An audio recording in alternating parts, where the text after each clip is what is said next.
murakoze ndabashuhuje nitwa Ingabire Penny aha mubona ni mu rugo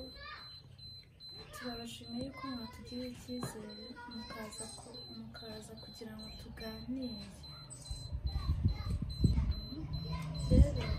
ikintu mbona mu rukundo nk'uko mwabimbajije urubyiruko rw'uyu munsi rukunda rugendeye ku mitungo ugasanga umuntu arakubwiye ngo aragukunda ariko akemera atari uko agukunze ahubwo ari umutungo agukurikiyeho ariko buriya ni nayo mpamvu ubona muri iyi minsi usanga umuntu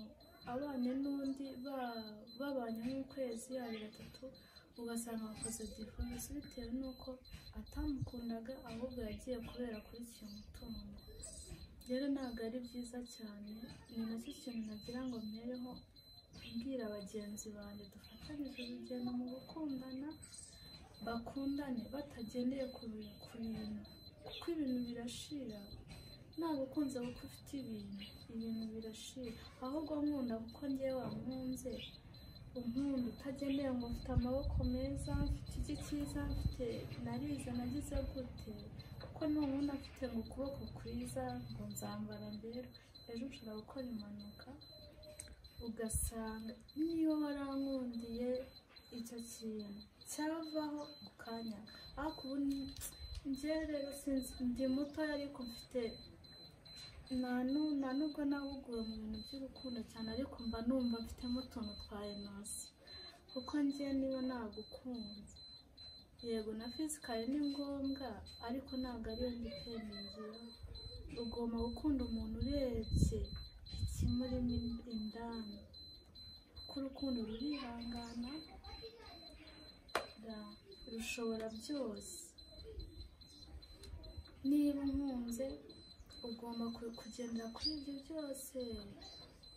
hanyuma ukankunda tugakomeza urugendo rw'urukundo